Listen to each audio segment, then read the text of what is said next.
Hi, HRN listeners. We're celebrating our 15th anniversary, and we have a really fun campaign and an ask for you. This 15th anniversary tour is aiming to bring you closer to unique food and music experiences in some of the most exciting cities in America. All the while, we're raising funds to support our work empowering the next generation of food systems storytellers through our fellowship programs. Here's how it works. Donate to HRN and be entered into a raffle in the city of your choice to win a dinner for two at a noteworthy restaurant and tickets for two to a concert at a prominent local venue.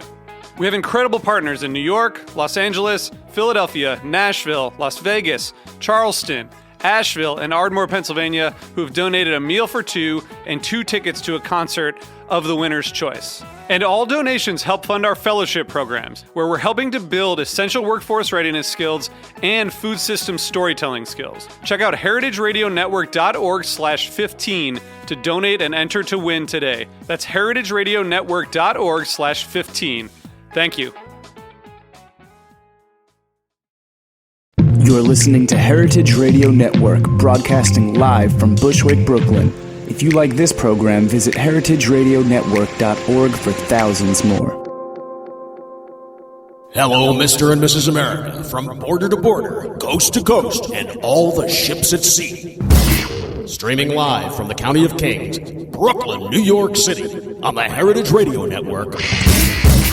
Are you ready for the fastest half hour on the internet today? It's the Mike and Judy Show, spanning the globe for high-minded hijinks and lowbrow kicks to bring you the best in sex, drugs, rock and roll, and nuclear fission. They're too bad for radio and too good-looking for television. And now, here they are, America's last best hope to make the internet safe for absolutely no one. Two people who will do pretty much anything for a pizza. Your hosts, Mike Edison and Judy McGuire. Oh, I like the applause. That's new. Makes me feel so very special. It's because of our special guest today.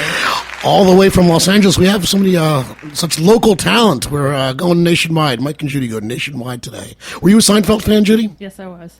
Who wasn't a Seinfeld fan? I'll be honest, it took me a little while to catch up to it. Or maybe the first season. I don't know. I didn't really see it. You know what the thing is? I don't think Jerry Seinfeld's that funny a stand-up comic. No. I don't really like his stand-up routine. The show I ended up loving, and I got it, and I like the existential nature of it. And I guess a lot of that has to do with Larry David, but also with our guest today, Peter Mehlman, author of the new book Mandela Was Late. More applause. Jesus Christ, Jack. We're so popular. Peter, thank you for coming. Your book is called Mandela Was Late, and you were a writer for Seinfeld for many years. Many years. And the thing that I found really intriguing is I've taken like TV writing courses. I sold a proposal to MTV and stuff, but they always tell you have to sell yourself as a writer by sending in a spec script, and you sent in an essay. Yes, because I had never really written any scripts. I got this. I had bumped into Larry David, who I had met him in New York like one or two times, and I had just moved out to L.A. like a year earlier, and I bump into Larry, and he says, I'm doing this little TV show with Jerry Seinfeld. Maybe you could give me a writing sample, and I'll pass it on to him. That's pretty nice. Yeah. And I had, in the next few days, I had heard that he'd made this offer to several other friends, people that we had in common. But, so I gave him this essay that I had written in the New York Times. And oddly enough, all these people who turned in scripts, Jerry said no, and the essay, he said yes. What was the essay? The essay appears in the book Mandela Was Late.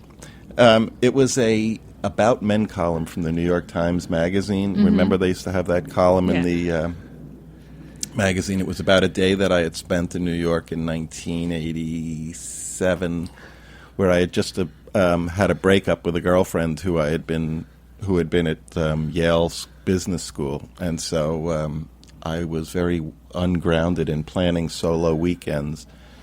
And I walked out of my apartment on East 63rd Street and thought I saw ABC correspondent Tom Jarrell walking down the street, the newsman, and it wasn't him. And I was so good at celebrity spotting on the streets of New York that I decided to spend the entire day walking around New York until I spotted a celebrity, and I wouldn't go home until then. What time did you get home? 5 o'clock. Not bad. And which celebrity were you so lucky to have stalked? The funny thing is I had given up, and I was just on my way home, and then I saw Newman, the guy who used to write those books. I'm not the guy who makes the salad dressing. No. The guy who used to be on NBC News, and he used to write. Edwin Newman. Edwin Newman. I can't believe I blanked on his name. Who wrote the language column for the New York Times and was a Nixon speechwriter, I think. Was right? he? Something like that. What's your last celebrity spotting in New York? I can't even remember. Who did I see? It's probably on my Not counting phone. people that have been on our show. Well, we always have a star-studded show. Some of the more exciting ones have been like Chris Noth, because I think he's handsome. I'll always see people and I'll go like, I know that person's famous. And then like, I can't think of who it is. Like we thought we saw Gerard Butler at the Eddie Izzard show, but it wasn't. It was just some other good-looking guy. What about you? Well, probably the greatest celebrity spotting in my storied career was Evel Knievel. Oh, yeah. Right, when we went to see Red Fox in what was really the last days of... Shecky, like, how old are you? When is the story from? Like, 1974? No, it was like 2000, It was like... And we were talking about Tom Jones before. That's when we saw Tom Jones, 2000. And what a star-studded weekend. No, that's not true. That was a different... getting the Las Vegas trips confused, as they do. But it wasn't long before that. It was... up at the Hacienda before they knocked that down at the end of the strip. We saw Red Fox, and Evel Knievel was in the audience, and he said, "Oh, my friend Evel Knievel." And Evel was wearing red, white, and blue spangled clothes, and he looked amazing. He looks like the captain of the football team, really good looking. And we went up to him, we said, "Evel, we work for High Society magazine." I used to work for this porn magazine, High Society. That was before I was the porn correspondent for Hustler. And Evel said, "Great, I love those naked girls. Come out drinking with me." And we ended up spending 3 days drinking with Evel. So Peter, are celebrities just like us? One leg at a time, Judy. I think they're getting closer. I think we're getting closer to them because, the average person is like in such incredible need of attention now. Right. And there's so much attention seeking just from the most anonymous people that the gap is closing. We could all be Kardashians one day. I have to say that during the 80s, celebrity spotting on the streets of New York was probably a little bit more interesting than it is now. Yeah. Because, it wasn't all actors that you were seeing. You'd see Andy Warhol and, in the article I even mentioned spotting,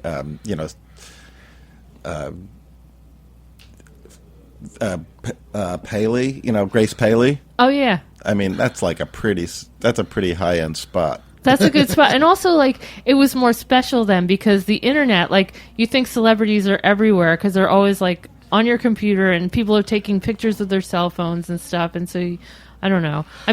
Omar from The Wire lives in my neighborhood. That's my most exciting celebrity. Oh, my God. That's a pretty exciting. He goes to the same pet food store. Oh, my God.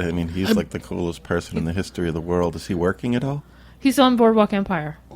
Oh, good. Which shoots in Brooklyn. I worry about these guys. I bumped into Keith Richards a couple times, and he was super duper nice to me. He bought me a drink one night, and another night we sort of bumped into him, sitting next to him at Balthazar, very, very, very fancy, schmancy. But so, tell us about writing for Seinfeld. You hadn't written dialogue before, really, right? Right. So how did you segue into it? Was it really hard? The thing that you would think would be hard, writing dialogue, was not. To me, that was really easy.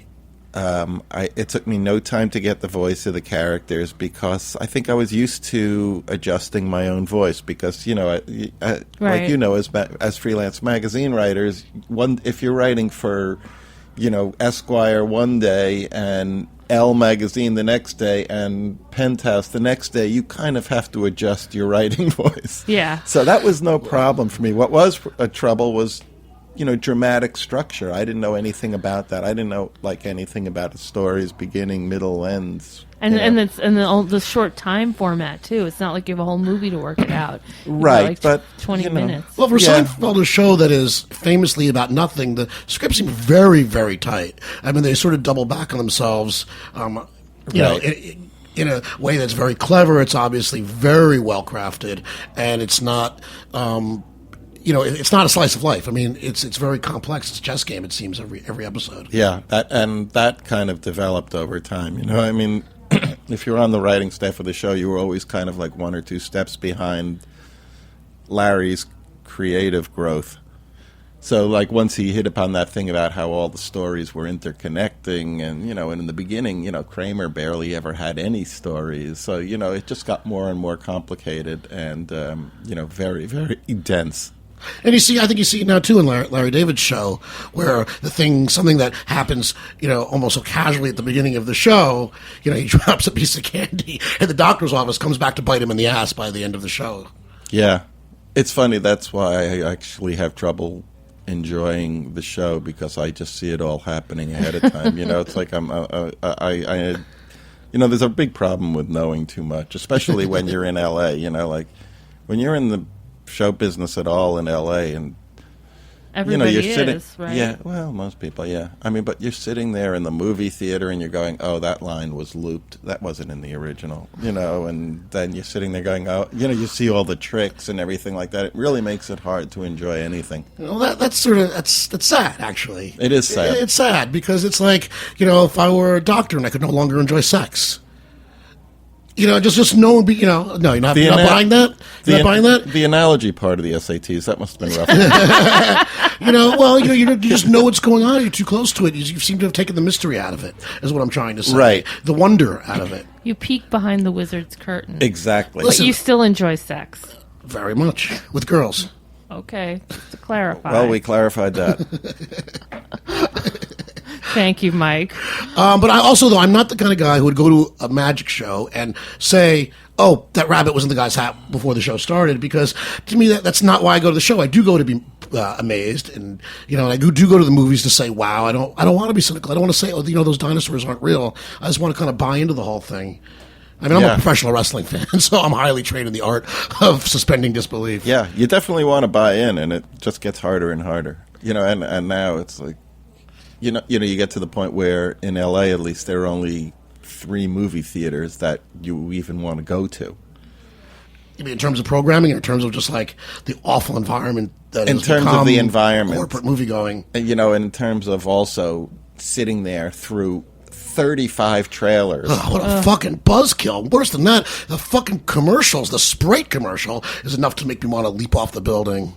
I'm actually better with the commercials than the trailers. The commercials, I at least understand that. The trailers, it's like, when you sit in L.A. and you sit through 20 trailers like that, it gives you that sick feeling that you're just living in a shit factory. Well, why do you still live there? Because I love it. I love L.A. L.A. is a great place. What do you love about it? The business might be bad, but L.A.'s great. You know what I really love about it? First of all, we're in Brooklyn now, and Brooklyn is really cool, is like the cool place now. But it's partially the cool place because hedge fund people have basically muscled all the cool people out of Manhattan. And they're working on Brooklyn, too. Right. Maybe not this neighborhood this week, but soon. Yeah, I mean, in L.A., first of all, everybody kind of comes in out there being dreamers, which I really like. There's a certain incredible idealism, even if it's ridiculous at times, but it's great. And the people, they don't get pushed out, and the cool neighborhoods kind of stay cool and everything like that. It's kind of happening in Venice a little bit, but right. But for the most part, LA is just great, and it's really fun, and I don't know. I just love it. I don't understand why people I'm too New York. I couldn't handle it. I like LA. I think it's pretty. Well, you should move out there with your new blonde hair, Judy. You'd be a star. You could be discovered at the lunch counter and see you on the silver screen. I have to drive everywhere. That's the problem with LA. But it's only 40 minutes, right? Or is it 20 minutes? How in LA, everything is 20 minutes? It was 20. Now it's about 35. But in a Prius, it's really quiet. You know, it's funny. When I lived in New York, I was never late for meeting anyone. And 20 years in L.A. now, and I'm late all the time. You were on time today. I can't. Yeah. I have a great time every time I'm in Los Angeles. But you know, they're short blasts. The last time I was there, I wanted to meet a group of friends. They were misplanted New Yorkers or misplaced New Yorkers, all sober, by the way. How is it that all the people from New York get to L.A.? Because you can't drink and drive. I guess that's it. But they flee here for better lifestyles, kind of like. In Annie Hall, who's the actor who brought the sunsuit out? Woody Allen goes out there. With Tony Roberts. Tony Roberts, he goes out there and he got his sunsuit, the whole LA thing, and Woody Allen is just sort of like mystified and kind of appalled. That's kind of me in Los Angeles. So we decided to have dinner, and I'm talking to my friends. Great, 5 of us will meet. We can't wait. It's like the old fraternity, you know, of punk rockers from New York City. So one guy's coming from Silver Lake, and the other guy's coming from God knows where, and no one can meet in West Hollywood because it's inconvenient to 2 other people. So we meet, and we can't really choose a restaurant based on the restaurant. We can't all say, let's go to the East Village, I love this restaurant. It's got to be some complex algorithm of geography to find the epicenter of, you know, what's ever possible. It's like launching a fucking space shuttle. So it takes 5 people, 5 cars to have dinner. And, of course, they all want to come right after work because they don't want to stop home before having dinner. So I'm having dinner at 6:30 like Seinfeld's parents or something, you know. And after dinner, let's go have a cocktail. And I was like, what, are you fucking crazy? We just parked our cars. We're not taking our cars to another place because you can't walk anywhere either. You can't just go down the street to have, you know, a civilized cocktail. And to me, that's L.A. It's like, where's the community? It's just so scattered. It's a place looking for a center. Oh, Mike. You have a beautiful house. You're right by the ocean. Who's you? Well, if you Bob live Dylan, in LA Clint and you're a TV writer. Why don't we take a break right now? All right, here's one from my old band, the Ronchans, Alka Hollywood.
All right, we're back. Mike and Judy here on the Mike and Judy Show.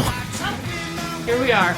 And with our friend Peter Mehlman of many claims to fame, the narrow world of sports. We should talk about too, and working with Howard Cosell. But certainly to the general pop, you were most famous for your work with Seinfeld and coming up with this. Let me play that clip, Jack. Listen to this. Marcy comes over and she tells me that her ex-boyfriend was over late last night and yada, yada, yada, I'm really tired today. What do you think she was tired from? Well, obviously the yada, yada. You don't think she'd yada, yada sex? I've yada, yada sex. Really? Yeah. I met this lawyer. We went out to dinner. I had the lobster bisque. We went back to my place. Yada, yada, yada. I never heard from him again. But you yada yada over the best part. No, I mentioned the bisque. Yada, yada, yada.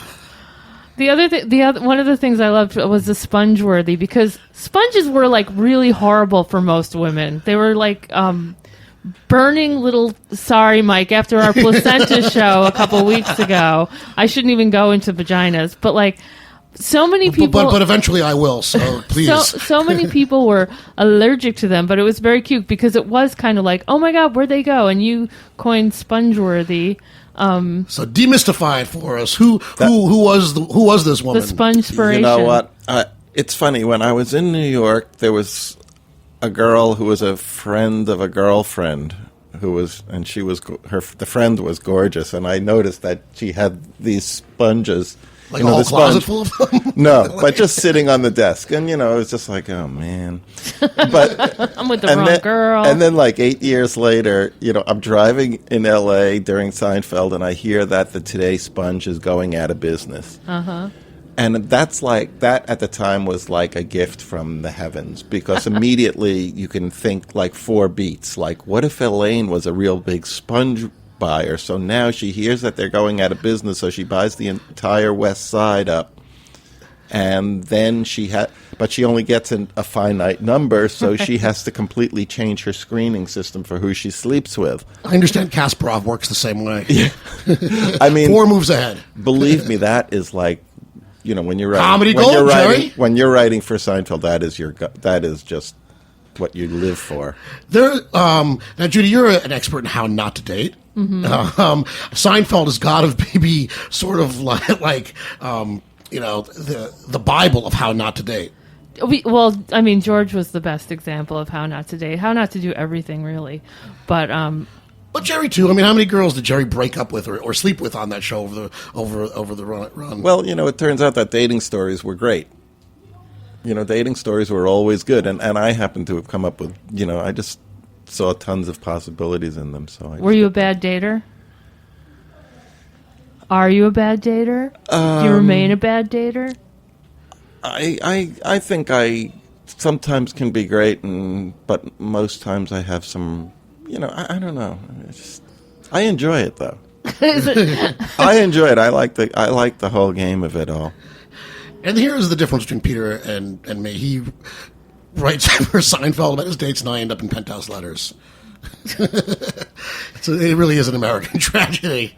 But the Seinfeld people, they seem to be always, and I guess that's part of. Ultimately, it's the hook. And if you look at the last episode, they're not that likable. These people. No.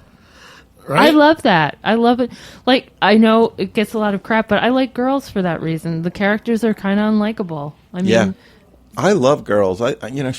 She really writes great dialogue, and all the grief she gets is just such jealousy. It really is. She's just good. She writes great stuff. Yeah, she writes. I'm so happy to have that vindicated by a professional comedy writer. When are we getting her on the show? When are we getting the cast of girls and Lena on the show? They're a little too. I don't know. Doesn't she live here at Roberta's or something? No, she lives in Brooklyn Heights. Really? You'd think Lena Dunham would come here and do the show in no time. I'll ask. Ask next time. She's probably having cocktails with Omar from The Wire right now. Right. Snoop from The Wire came out to the neighborhood too, maybe to hang out with Omar. Who knows? Really? Yeah, I live. Is she out of jail? I guess so, because the subway driver stopped the train to get his picture taken with her. I know she had gotten in trouble again. Right. Oh, good. I'm glad she's out of jail. I'm glad she's out of Baltimore. She needs to be out of Baltimore. She needs to be away from where she gets in trouble. So there's life after Seinfeld? Yeah, there's great life after Seinfeld. For some of you guys. Seinfeld was great, but, it was pretty exhausting.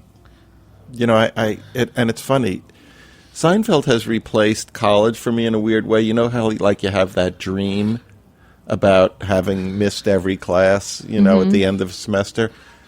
Even last night, I have this dream now where I'm at Seinfeld and I've not written one episode and not contributed anything at the end of a season. So it's kind of replaced college for me. Oh. What do you think of Veep? I love Julia Louis-Dreyfus' new show. I think it's really funny. I watched it last night, and because Mad Men at my hotel, they don't have AMC. Oh my God! Everyone was an asshole on Mad Men last night. I've yet to see a single episode of Mad Men. Tremendous show. I'm still out in the cold. So, but yeah, Veep is fun, yeah. and just to see Julia cursing like that, because I don't think you can be an American and speak English more beautifully than Julia Louis-Dreyfus. Her enunciation is just so beautiful, crisp. She just speaks perfectly. Yeah, it's very funny. I watched the episode where she crapped herself the other day. Which is... Why does that sound so Larry David? I don't know. Well, Lena Dunham did it. Yeah. Did she do it in her show too? Or was that the... Women are crapping themselves all over the place, not here. I forgot. Oh, maybe that was The Onion. But, because yes, I think it was. The Onion did a whole thing about her visiting her gynecologist. Well, she did visit her gynecologist, and she talked about not using protection or something. It was just, and how AIDS would be a blessing or some craziness. And she's such a like an asshole in the way that 20-year-olds are, not Jack, of course, but kids in their 20s can be just so self-absorbed and blind to, half of what they're saying. Would we hate ourselves if we saw ourselves when we were 23? Would we look back and think, what a bunch of fucking know-it-all douchebag? I'd be too busy looking at my cute little 23-year-old ass to worry about my personality. But the answer is yes. Yeah. And you didn't even have to look that far back. I think if you're 25 and you look at yourself back at 23, you think you were an idiot. And then at 27, you look back at 25 and think you're an idiot. And you don't really it takes a long time to catch up.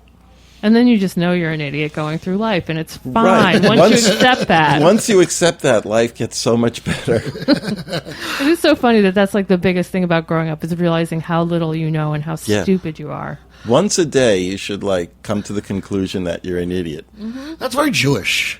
It seems very Jewish, right? Very questioning, very, McGuire? Yeah. Well, here we celebrate Judaism. It's not quite the same as... So is Seinfeld... Do you think Seinfeld is a Jewish show? Do we describe Seinfeld as a Jewish comedy?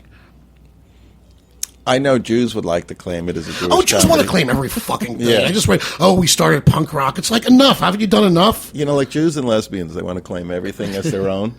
Did you ever see that lesbian show that was on? It was like every, the L Word? The L Word. I love that show. It was like I thought it was about liberals, for what I know. Every woman in the world, eventually they turned lesbian in that show. Like, they did not believe that there was any such thing as, just a purely heterosexual And woman. every hot woman in the world. There were no... well, I guess in Hollywood there are no ugly people on television, but yeah.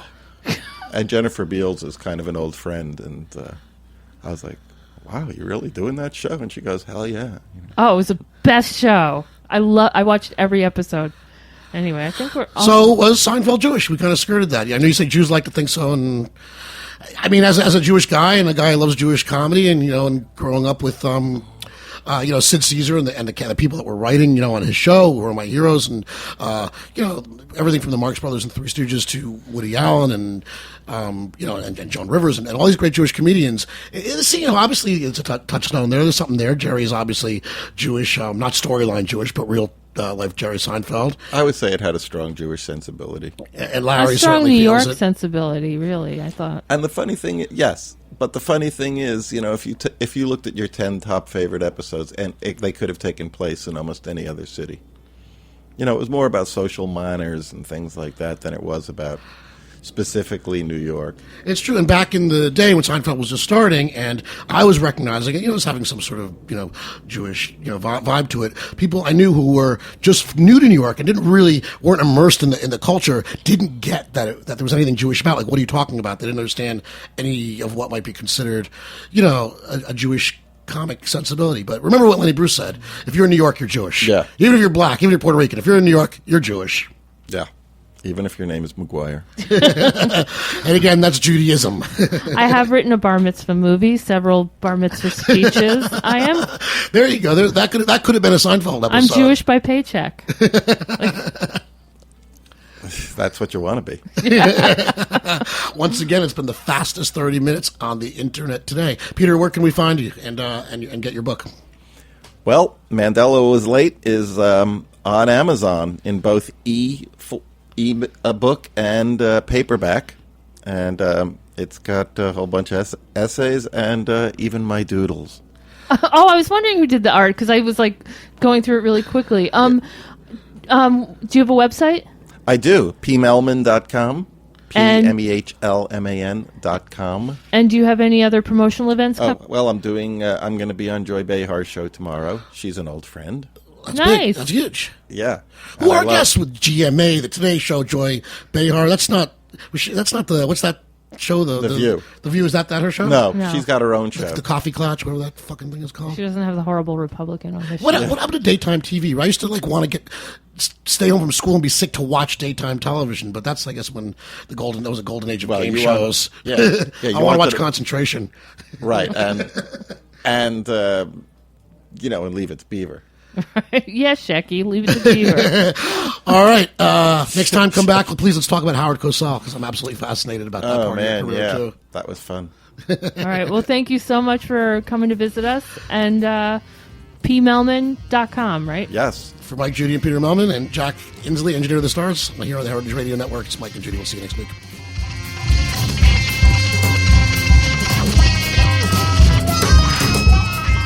Thanks for listening to this program on heritageradionetwork.org.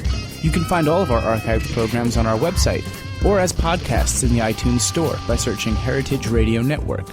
You can like us on Facebook and follow us on Twitter at @heritage_radio. You can email us questions at any time at info@heritageradionetwork.org. Heritage Radio Network is a non-profit organization. To donate and become a member, visit our website today. Thanks for listening.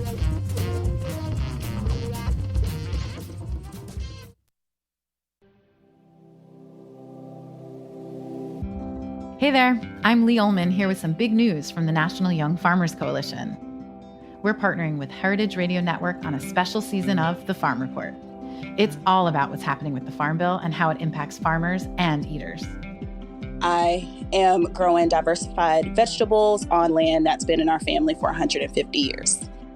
And so with the pandemic, gentrification, property values going up, we had to sell the land and we lost it. Join us as we uncover the untold stories behind this massive piece of legislation that shapes how we grow our food, what we eat, and so much more. The problems we have had, those are things that come from earlier Farm Bill and USDA policy, right? Like Earl Butz, get big or get out.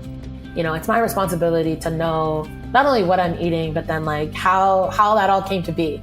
And realize wow, this piece of legislation, all this money, it's technically something that I support as a taxpayer. While Congress debates the next Farm Bill, this is not just an invitation to listen. It's a call to action. Be part of the conversation. Subscribe to the Farm Report on Heritage Radio Network, wherever you listen to podcasts.